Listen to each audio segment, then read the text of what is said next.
at you. You got to stand right here instead. Hello everyone, welcome back to another video. You know guys, there's a lot of planning that ends up going into making these videos. Like I'll spend a lot of time really thinking about like what it is I'm going to draw and how to present it and the best way to film. Even though most of the time it's just like a top-down camera angle, there's usually like a lot of work that goes into the actual audio editing and video editing and things like that. And so today is just kind of a little getaway from that, I suppose. I just wanted to do something kind of simple. I didn't want to force myself to sit down and make like a crazy finished drawing or some kind of painting or something elaborate. I just wanted to kind of sit down and spend time drawing for a while. And I was looking through my sketchbook, which I kind of finished, and I've been looking at all the little sketches that I never really did anything with. And there was this mail truck, which I thought I would actually tackle, because I don't draw vehicles often. I'll be honest, I really don't find them that fun to draw. But there's something about mail trucks, and I ended up looking it up. They're called Grumman LLVs, at least here in America, I think. I think they're LLVs. One second. I was right, they're Grumman LLVs, but there's something about them that's kind of appealing to me. I don't know, I just like the blockiness of them. They're very basic, and they just kind of work, I suppose. I find them interesting, at least.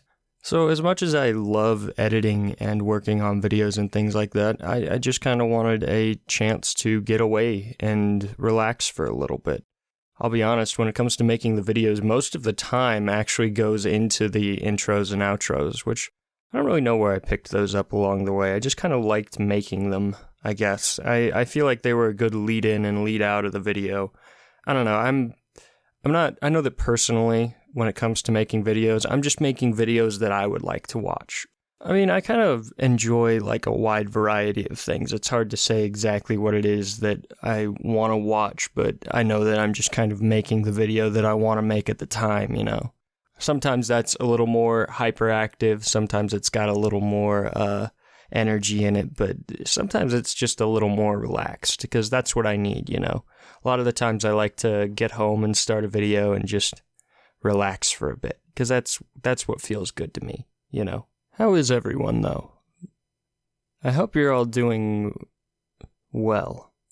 I just got off from work, and I took a nice shower, and I get to just sit down and relax for a little bit. I suppose I've been doing alright lately. I've been good. I wish I could keep up on this video schedule a little bit more, because when I started it, I was like, 2 weeks ahead of where I was supposed to be, and that felt great, but gradually kind of fell behind just because I wanted to spend more time on editing other ones, you know? Because, I mean, that's kind of where the passion in all of this lies, is getting to make things, you know? So, I mean, I wouldn't say it's been stressful, but there is an urgency to it, you know? And it's an urgency that I'm definitely struggling to keep up with, but one that I'm getting better at. Kind of forcing myself to do it week by week has definitely taught me a lot about keeping a schedule. It's taught me about efficiency in ways to both draw and film things, I guess. And it's taught me to know where to put my efforts in the way of editing and compiling and all that fun stuff. Other than that, what have I been up to lately? Finally getting around to finishing Dark Souls 3. That game's awesome. I love that game. I'm very excited to play it again once I beat it. I think I'm at like 130 hours in that game or something. Like, I don't know. Souls games are definitely like exploration type games for me.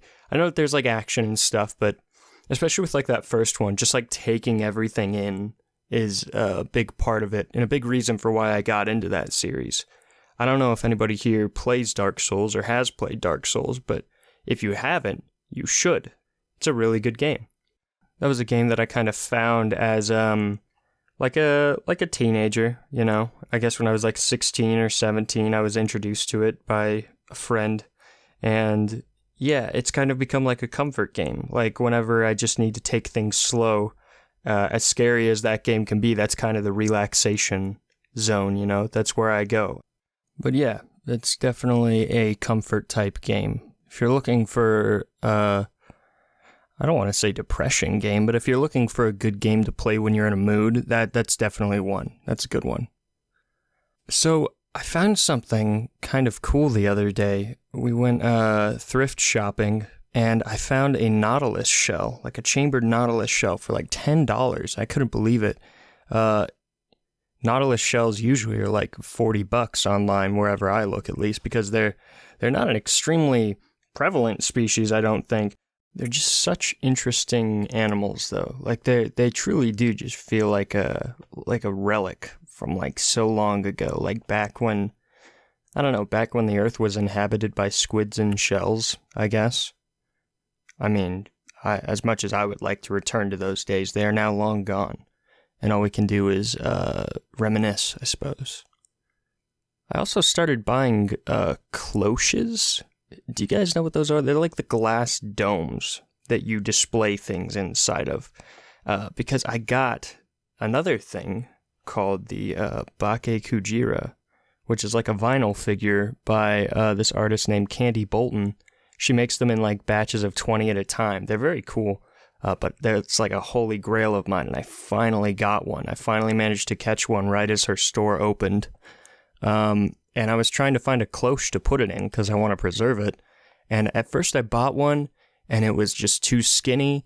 And so I measured the thing once it came in, and like I got another one thinking it would be perfect, and it was like an inch too thin, and so it just barely wouldn't squeeze in there. And then finally, I got this one that's like massive. Like it's 11 inches across and 15 inches tall.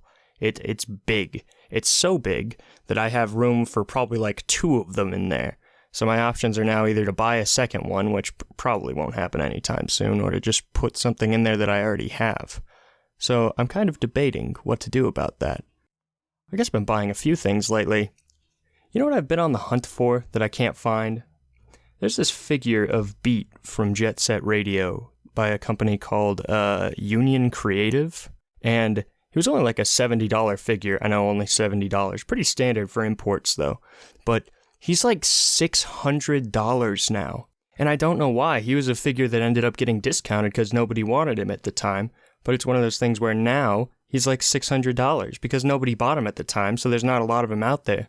But I know for a fact there's just got to be like a box of them somewhere, like in some toy company's store. Like, I have no idea. It's crazy. If anybody has one that they want to sell for like a reasonable price, like I'll pay for it, you know, I'll pay decent money, but like, you know, something that's not like $600.